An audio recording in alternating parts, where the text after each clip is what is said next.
Hello, everybody, and welcome to day 2, draft 2 of the Bloomburrow Arena Open. Now, this is not a live video, this is a playback where I'm going to be watching back through with more wise eyes, let's say, and talking through things because I wasn't the most proud of how this draft went, and I thought that it would be more valuable to talk through the differences and changes that I would make if I was drafting optimally versus how I actually ended up drafting. So hopefully you do enjoy this video. If you do, let me know in the comments down below. But we're going to be going through the draft and kind of just talking through things and still going pick by pick and play by play, but just from a more wise perspective because I don't think I was playing my best on this particular draft. So still high stakes. I'm doing my best. And yeah, this is kind of how the draft ended up. Pack 1, pick 1. The rare is actually one that I'm pretty happy to start with, Dark Star Augur. It thrives in either black-white, where you have life gain and life gain synergies and life loss synergies to offset some of the life loss you're going to have. So you either benefit from losing life or you have life gain.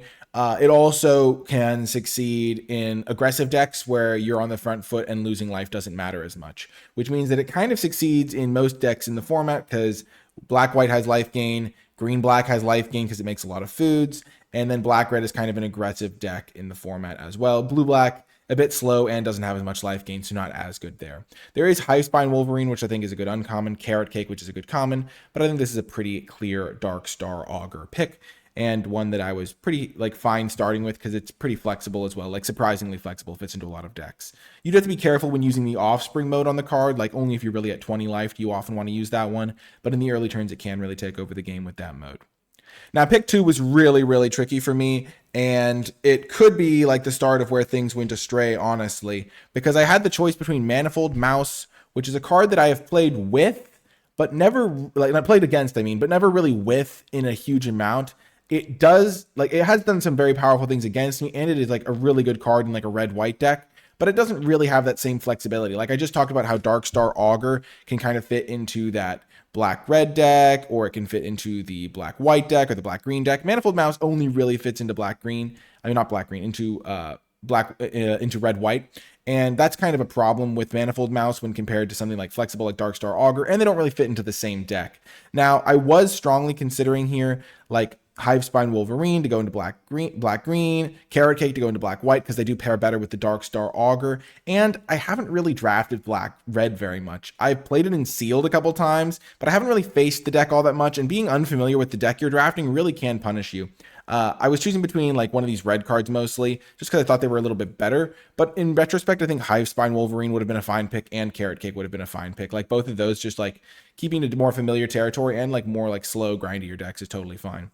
Here, pick 3, we see I think I'm pretty happy with this pick. I think Agate Assault is just a nice removal spell. Pretty good removal effect. Head of the Homestead could have been an option if I had gone in towards that green direction. Teapot Slinger I think is just worse than Agate Assault. And then there's Night Fisher as that uncommon bird in the upper corner. But I don't really like taking that card that early because I think it's not really a huge pull into blue unless you're blue-white specifically. Even though it's good stats on its own, blue is a little bit weak. And so I try to avoid it unless I'm getting a premium card. Treetop Sentries would have been an option if I'd taken the green card. And I just mentioned that a little bit when I was drafting this live. But I think Treetop Sentries is a good deal worse than Agate Assault, mostly because it doesn't really scale well in multiples. If you have a couple Treetop Sentries, it's kind of hard to fill your graveyard fast enough to make it work. And here we do see 4 blue cards and things like that. But overall, I think Agate Assault was a pretty fine pick, especially because I just took a red card. And I could totally just play red-white here still. Now, pick 4, we see the 2 best cards. The best card is probably Mind Whisker as the blue card. Azure Beastbinder is totally fine as a rare. A little bit more complicated in how it reads out, but it's basically a 2-drop that can shrink down your opponent's biggest threat. Mind Whisker is a card that I like a lot, and maybe I should have just speculated and taken a blue card here. Scales of Shale was a card that I was oh, I'm playing black red maybe. That's maybe a Lizard's card.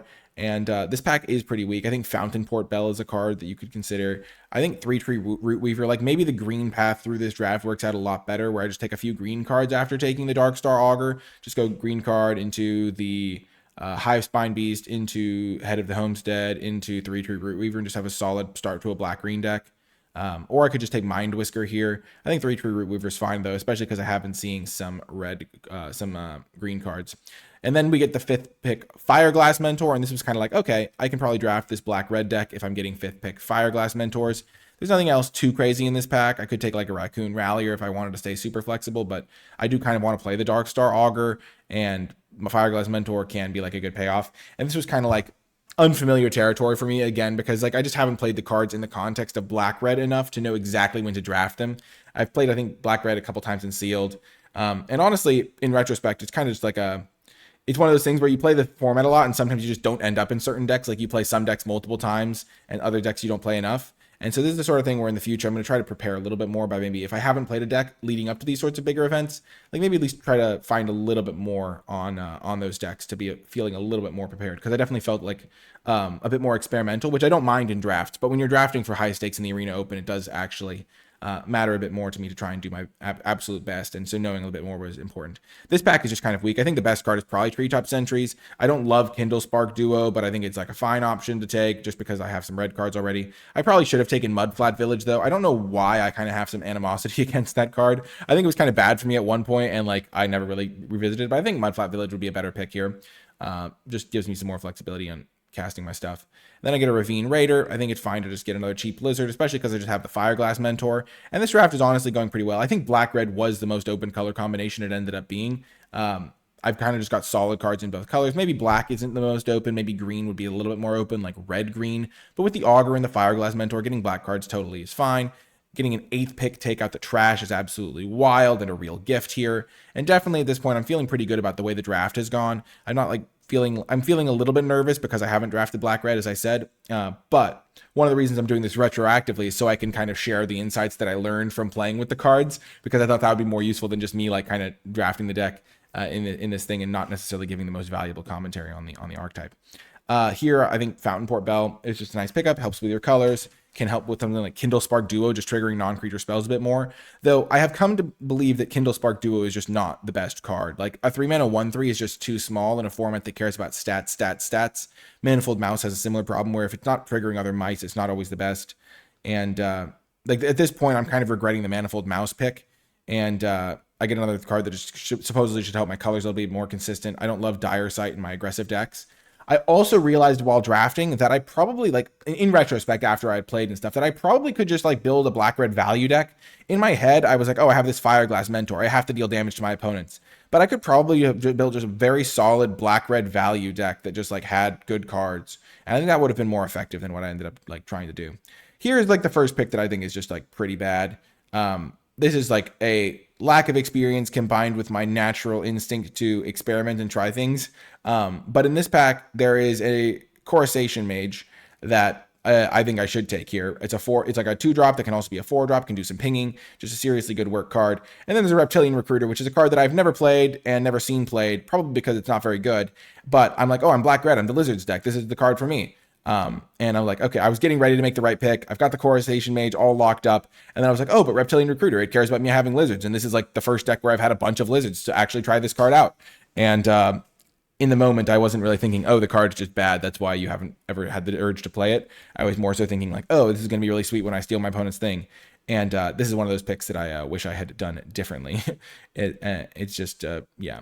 This next pick, though, I'm pretty happy to get a Flame Cash Gecko, get a nice 2-drop. One other problem with the Reptilian Recruiter that I realized later on is that you really just want to have enough lizards, and that made me play some other bad cards, like playing Kindle Spark Duo, which I think is another bad card.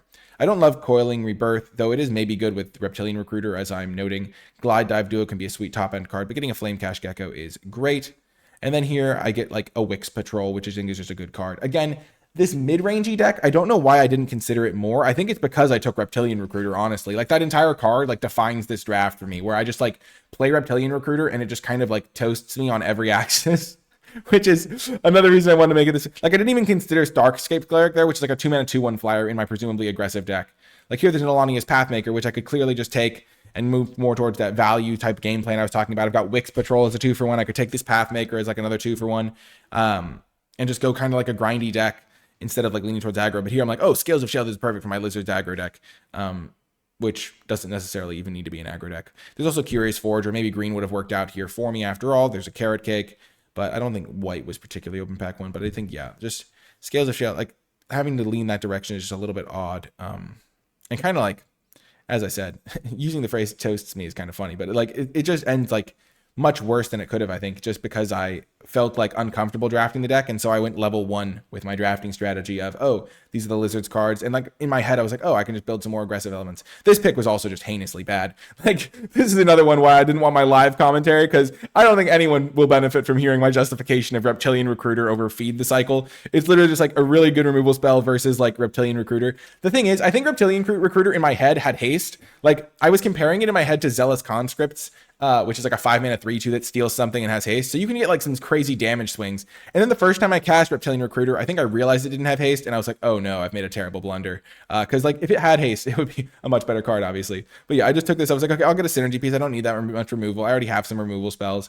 And yeah, that's a pick that I wish I had back. Again, the grindy valued like mid-rangey deck would have been so much better here. I don't really need to be dealing damage to my opponents. The only card that cares about it is Fireglass Mentor, and when that's working, it's working really well anyway, and I don't need to go like out of my way to enable it. I already have a mid-rangey card with Wix Patrol. I could have just gone like totally more grindy with this archetype. Here, just complete blank of a pack for me. I take an early Winter for the sideboard. I think Hidden Grotto playing in your 2-color decks is a bit of a trap, but this is one of those packs that just like doesn't feel great for me to see. And just get a sideboard card.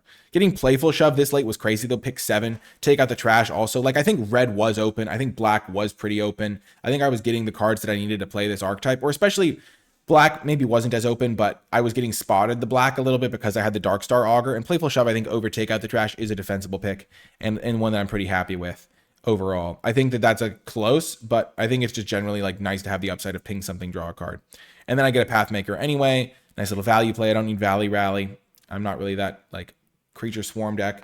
Just like, I'm just like, I had so many options to just go like for this value mid-rangey deck instead of going for this weird like aggro deck that didn't really fully get there. The Manifold Mouse is kind of like not looking good in this deck, and I kind of regret that pick overall. I think I don't think it's necessarily incorrect, because if red-white is open, which if you're getting past Manifold Mouse, maybe it could be good. It also plays well with things like Whisker Quill Scribe, which is like a totally serviceable 2-drop that I get past and I get to play later. So I think Manifold Mouse is a fine pick there, but I think it's maybe a little bit worse than some of the other options I had that maybe just play better in more flexible decks.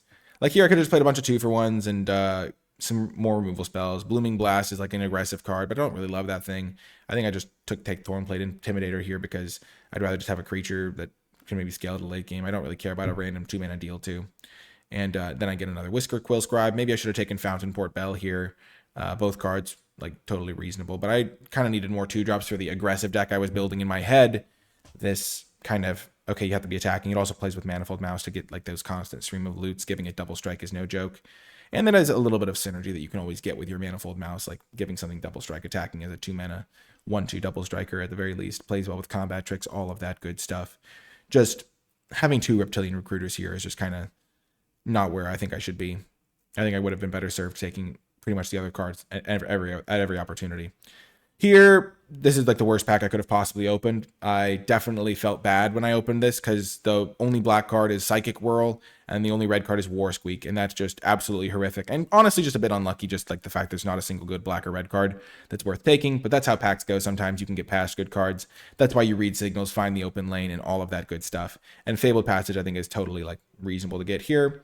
And I think honestly, the deck is like, there's like plenty of playables. It's not like the worst deck ever drafted. It's not like I felt like terrible about my position here. I felt like my deck was open. I was getting good Lizards cards, at least at the time when I thought Reptilian Recruiter was good. Before I got to play with it, I was like, oh, I've got a bunch of good Lizards cards. My deck is kind of humming. Now I kind of think like Kindle Spark Duo, not a particularly card I want to play. Reptilian Recruiter, not a card I really want to play. And so the deck kind of falls apart a little bit as I look at it from that perspective of, oh, I've got a few cards that I don't really want to play. I also think Scales of Shale is sneakily not like necessarily as good in the Lizards deck, because the Lizards deck cares about like beating down. So like any combat trick would be good in that deck. And the Scales of Shale, like you pay a little bit of a premium for getting lifelink when you don't necessarily really need it for the Lizards deck. And so I think it's kind of interesting from that perspective. Here, I finally have the discipline to pass on a Reptilian Recruiter for a card that I know is really, really good. Byway Barterer. Again, in the more grindy, mid-rangey black-red version of the deck, this card would have been really thrived, I think. And Reptilian Recruiter, just I think having one copy of it in your deck maybe is okay, but like it's not fundamentally not a great card to have multiple copies of, especially like, yeah, the cards I took it over were not ideal to take it over. Like if I had like Coruscation Mage here and an extra 2-mana removal spell that is usually going to be cast for 2 mana because this deck doesn't really use its graveyard. That's going to be so much better for me here than a couple of 5-drops that I can't really use. And yeah, just overall going to be performing much better. And it doesn't force me to play other lizards that I don't really want to play. Like I don't really want to play Kindlespark Duo. Getting a Hearthborn Battler here. Again, the deck I think was open. I was getting lots of good red cards here throughout. It's more about the execution on like how I use those red cards, how I build my deck using those red cards. Like fast forwarding slightly to the deck building portion. I think I like in trying to justify playing my like aggro deck, I think I cut Agate Assault, which is just like wild to me in retrospect. Like what was I thinking doing that? But I think it was just like, okay, I'm trying to play a synergy aggressive deck. And I think I kind of got baited a little bit because I've had a couple of decks in this format that have just done totally solidly without having removal spells, really. Just play creature threats, attack your opponent, get some damage in. And I was just like, okay, I can just enact my aggressive game plan without having to really worry about it. And that kind of punished me. Like here, I was like, oh, I'm getting a Nocturnal Hunger. This is totally nice. And I think it's nice. It's a good pick. I don't think taking Cindering Cutthroat would be correct here. And I think leaning more into this black-red removal, like play Alania's Pathmaker for 2-for-1s, play Wix Patrol for 2-for-1s, like get Darkstar Augur going for 2-for-1s. Like that's going to be more effective, I think, than the like beatdown plan. Like my deck does not really have a great beatdown plan at the moment. Like here I take Kindlespark Duo. I think I really should have probably taken Fountainport Bell. I don't know. That card, it's not like playing a Fountainport Bell over a basic land is a huge deal, but I just don't like Kindlespark Duo that much. I think Ruthless Negotiation as a more grindy card could also have been an option. I think, again, just leaning more towards the grind. But at this point, I was like, okay, I have to take the duos to enable my Reptilian Recruiters. And that's never really, never a thought that I hope it's not a thought that I have to have again in the future.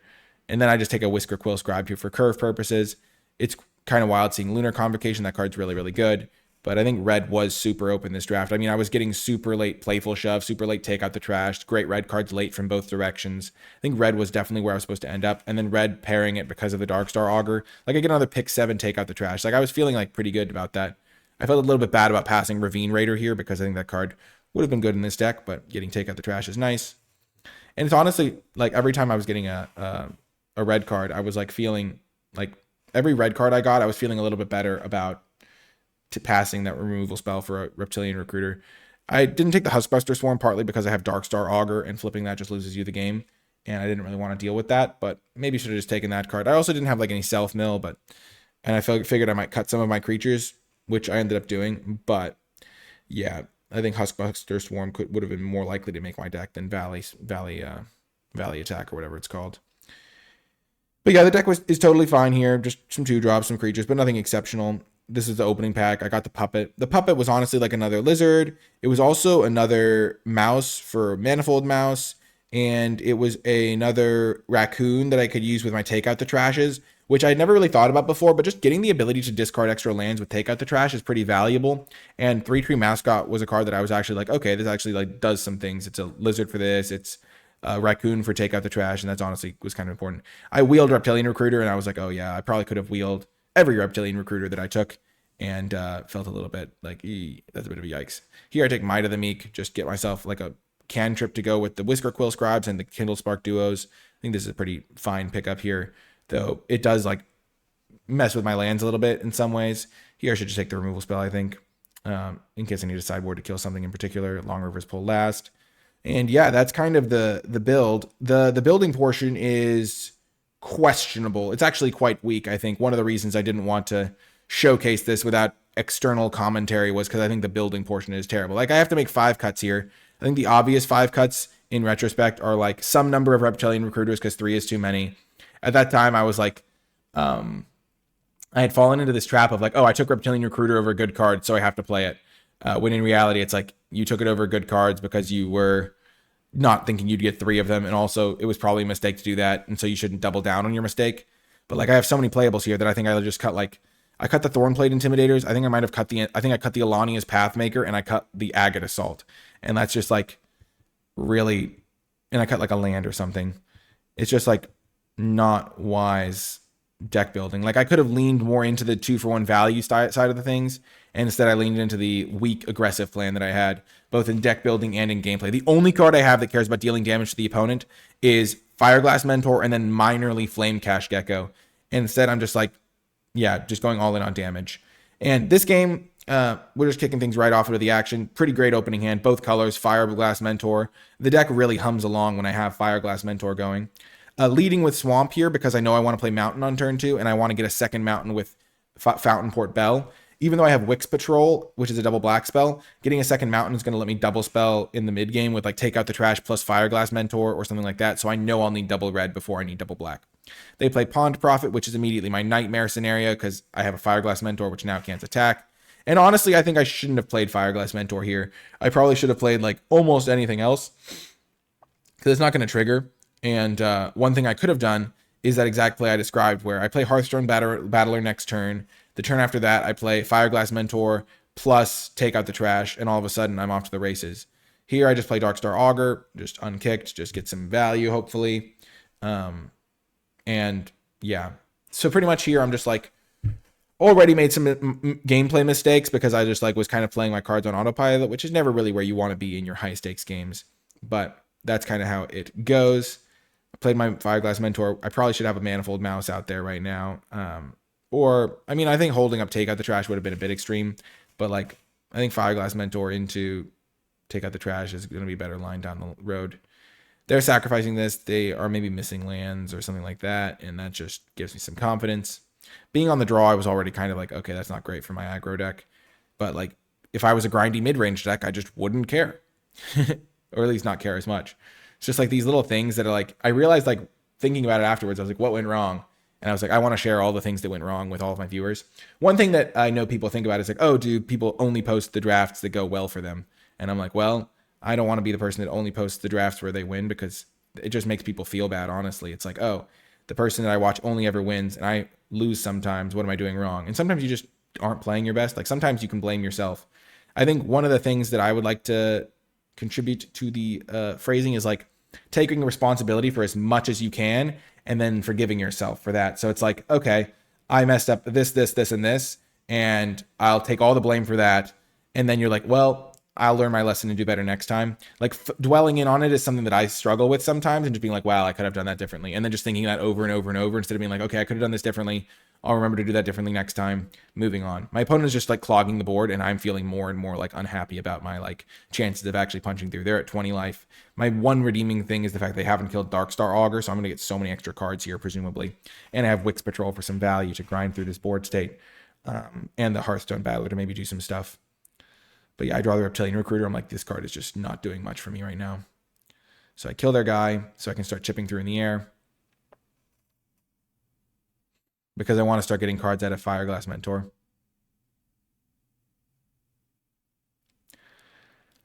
I'm basically drawing an extra card for Darkstar Augur every turn and an extra card for Fireglass Mentor every turn, which is pretty wild.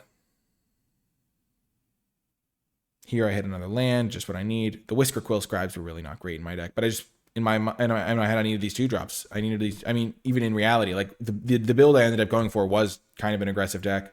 It didn't have the tools to really punch through with combat tricks and stuff, but it was an aggressive deck.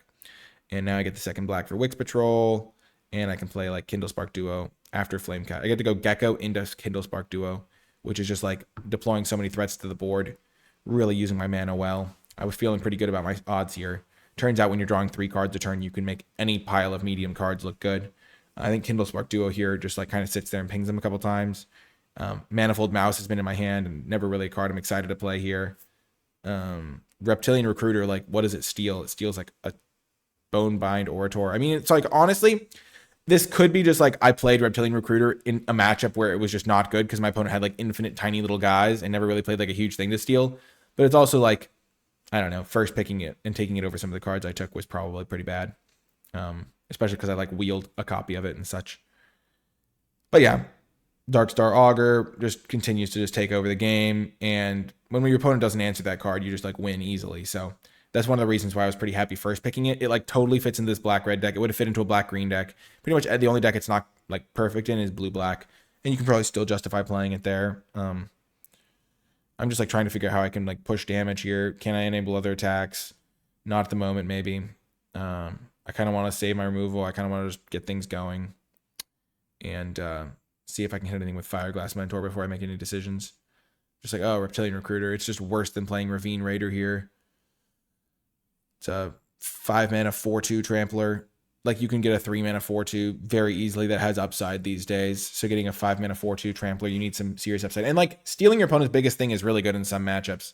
So I can imagine being happy playing a copy. But I think first picking it and taking it over the cards I took was like a bit of a yikes.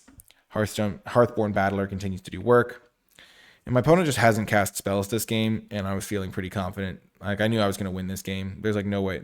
I was like starting to already think of like, okay, if they have the black spell that makes me sacrifice 5 creatures, can I still win? And I was thinking like, yeah, I probably can. I just sacrificed these tokens. That was one of the reasons I was happy to have the mouse there. Just 2 bodies, 1 card. The 3-tree mascot enables them to cast the double black spell. They play Wick. I'm like, okay, that could not matter to me less. I'm already hitting them in the sky. It is worth noting that 3-tree mascot is a cool combo with Wick. It lets you filter your mana, and it gets buffed up for the snail thing. But yeah. Pretty much just slowly but surely taking over the game with my infinite cards. And I was like, okay, I've got all these reptilian recruiters now. I've seen 3 of them and haven't wanted to cast a single one. And I was like, okay, that's probably not ideal. I play it here. It's like pretty much the game's already over, so just taking their guys, like totally fine. I just get rid of their 2/4 blocker. I decided to take the 2/4 instead of the 3/2 because the 2/4 can like block all my guys, and now like all my dudes can attack. Just make sure you do everything in sequence. Kill their 3-tree mascot.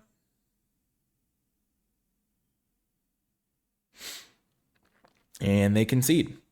And at this point, I was like, okay, I've kind of got a good idea of what they're doing. I wrote down all the cards that I'd seen played, and I get ready for sideboarding. And sideboarding was like, okay, I'm going to be in like more of a grindy situation. Never mind. I thought it was for game 3. Here I was like, oh, it won easily. And like didn't put too much extra thought into the fact that it was pretty much Darkstar Augur carrying. Okay, game 2 underway here. Having to wait between the games is kind of wild. A lot of waiting. Okay, this is the classic hand. This hand is exactly my problem with the deck in a nutshell. Kindlespark Duo was played primarily to enable Reptilian Recruiter. The Reptilian Recruiter itself is not particularly great. And the fact that I've got a hand of 4 lands, 4 spells here, and am going to get savagely owned is like, yeah, I draw another one. And then this is when I'm like beginning to realize the error of what I have done. I'm like, oh gosh, this is so bad.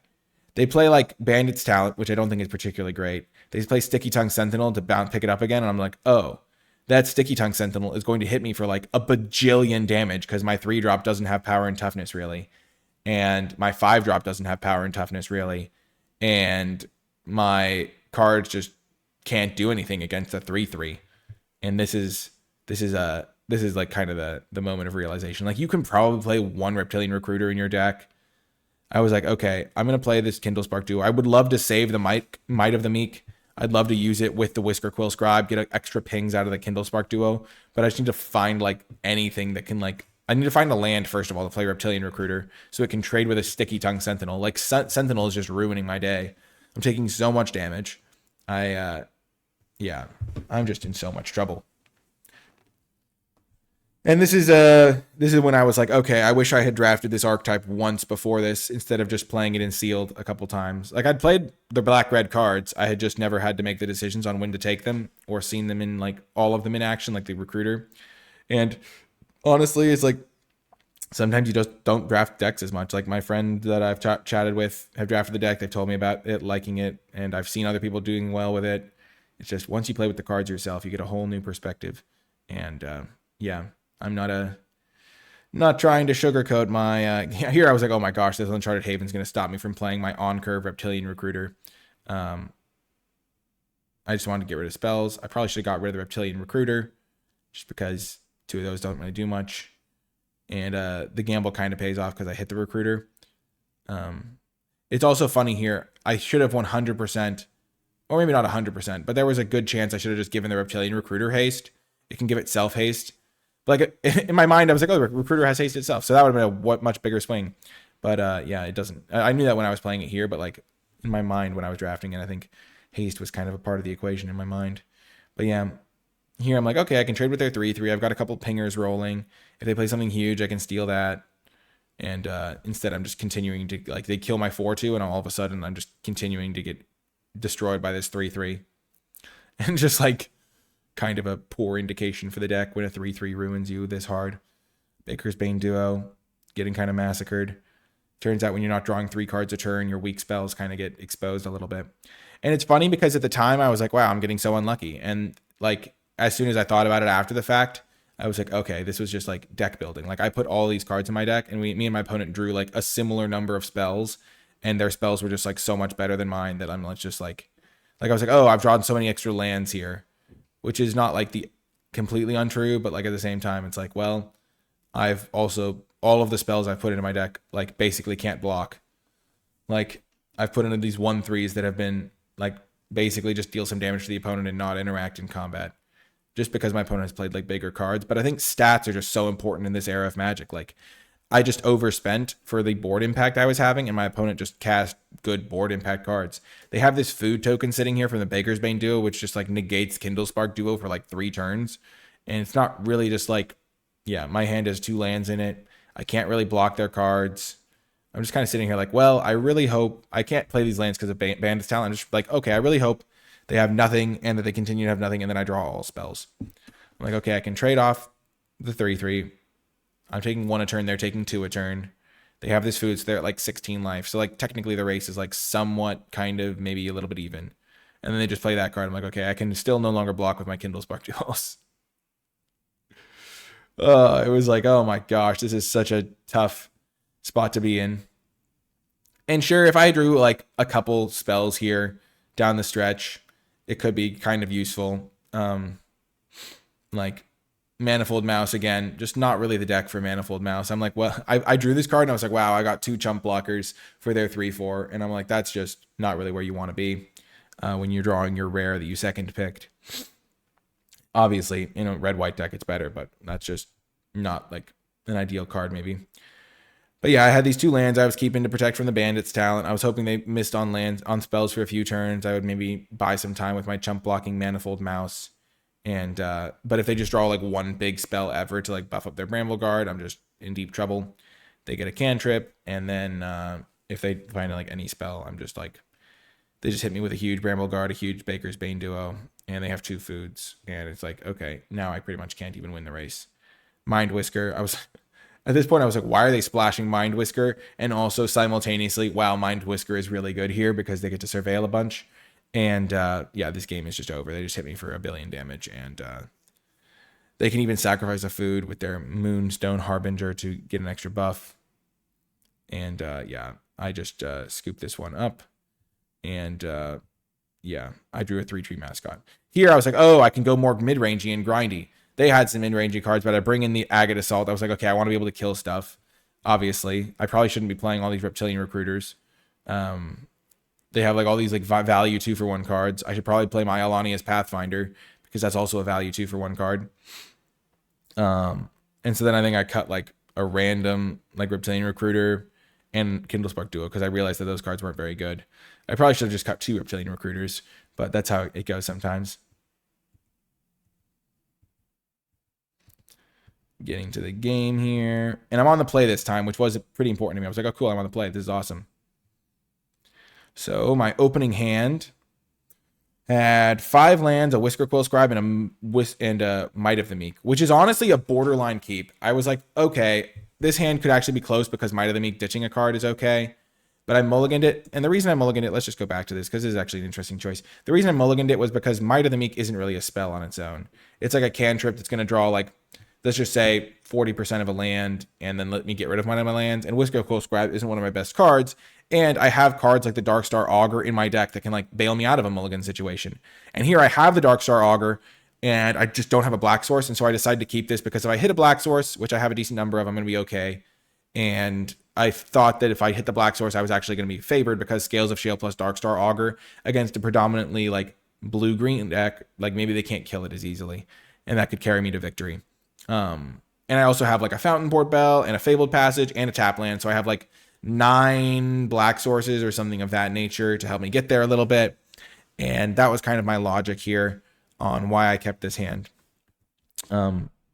I draw a mountain for my first draw step and felt like the end was nigh and started complaining essentially on my own, which is, again, just not really productive or useful. Sometimes this is going to happen to everyone. I've had opponents mulligan against me in key situations. But again, I'm just like getting outstatted at every turn here. My opponent just plays a 2-mana 3/2. I played a 2-mana 1/2. It's just like the contrast between like the cards I'm playing. The cards I'm playing are just small for like no real huge reason, just because they kind of can be. That turn, I was really hoping to draw a swamp so I could obviously play my Darkstar Augur. It really kind of set me adrift. I was like, okay, this game's basically over. I haven't really affected the board this well this game. And then I was like, oh wait, my opponent is missing land drops. Maybe they won't play a land for a couple turns. And then they just immediately played a land, so maybe they had the land all along. I proceeded to draw another black spell. And at this point, when you skip your third turn, like not skipping your third turn, I did play a third turn play. But when you skip your fourth turn and your opponent has 5 cards in hand, you've already mulliganed once. Your opponent has all their colors with their little puppet, and then they play Dream Dew in Trancer. The game just pretty much ends. And from this point on, there's not really much to say. I draw a tap land. I was like, okay, well, that would have helped me last turn. But I just skipped two turns, and my opponent played a really, really strong rare. And the game was basically over at this point. I was just like super done.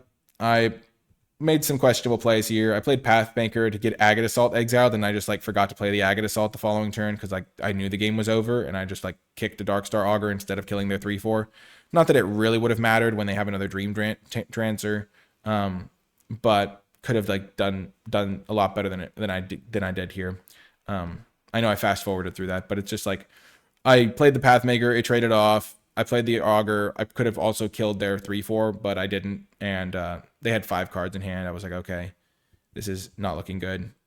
But yeah, honestly, if I killed Brambleguard Veteran, it would have gone a lot better for me. But yeah, they just like draw 2 more cards. They attack me for 4. And then I just start losing huge chunks of life to my Darkstar Augurs. And I'm like, okay, well, I guess it's not that much life, but still. I'm like drawing all these like medium cards. I honestly maybe could have won this game if I had just used Agate Assault properly. Because I was able to kill the Dream Trans Enforcer. If I'd killed Brambleguard Veteran, I would actually have like a decent board state. But obviously I would have drawn like 1 less card each of these turns. So yeah. Whisker Quill Scribe, Might of the Meek. Darkstar Augur is kind of just like powering me through to some degree. I can't attack because my board state's pretty small. It's kind of wild. I guess if I had killed the Brambleguard Veteran like I was supposed to, it would have been much better. Like obviously forgetting that I had exiled an Agate Assault to my Alani's Pathmaker. That's why you can't let yourself get tilted as well. Because I was definitely like not really paying attention. I was like, well, I missed my land drop, and then when I did draw it, I finally drew it. It was a tap land. And like it wouldn't have really mattered anyway because they had this Hazel's Nocturne to get back their 3/4 guy to draw even more cards. And so they weren't like falling behind on cards to me in my Darkstar Augur. And I was losing a bunch of life in the process. But yeah, like the cards I'm drawing are just weak. Like I was looking at my hand here and I was like, well, I've got a 3/3 Mascot, a Might of the Meek, and a Whisker Quill Scribe. Like these cards are just like not doing a ton for me. And yeah, I just took like a bunch of damage here and perished. Could have done things definitely better. Gameplay wise, draft wise, deck building wise, but it was a high stakes draft. I was doing my best. Obviously, I wasn't trying to lose. Dream Enchanter is obviously a heck of a card, and I felt pretty bad about it. But I think it's a good learning opportunity both for me and hopefully for you at home watching. Everyone has these drafts where they don't go the way you want, and you make mistakes, and you play badly, or you deck build badly, or you get this like sunk cost. Like I took this card highly, so I have to play it. But yeah, I was just feeling pretty bad about it, but I think turning it into a learning moment for everyone is pretty nice. The fact that I cut Agate Assault and Alani's Pathmaker from this deck is still like hilarious to me. And yeah, I won the first game. The deck definitely was capable of wins, but then as you saw in game 2, like I drew lands and spells, and my spells just felt like they didn't do anything, like Kindle Spark Duo and Reptilian Recruiter, and I was losing to like a random 3-mana 3/3, which you just don't want in your draft deck. Anyway, that's going to do it for this video. I do hope you enjoyed it. If you made it to the end, leave hashtag playback, because this was like a nice little playback of the draft, and hopefully you learned something from both the commentary of like what I actually did and then the retrospective of what I think I should have done now that I know more and now that I feel a bit better about the whole situation. I do hope you enjoyed it. That is going to do it for this one. It's not the sort of video I normally post, but I did want to get this draft up there and help everybody kind of know that, yeah, not everyone always does their best, and that things don't always go your way, but you can still learn and do better for the next time. So I certainly will be taking some lessons to heart from this one, and I hope you learned something as well. That's going to do it for this one, though. I hope you enjoyed it, and I'll talk to you next time.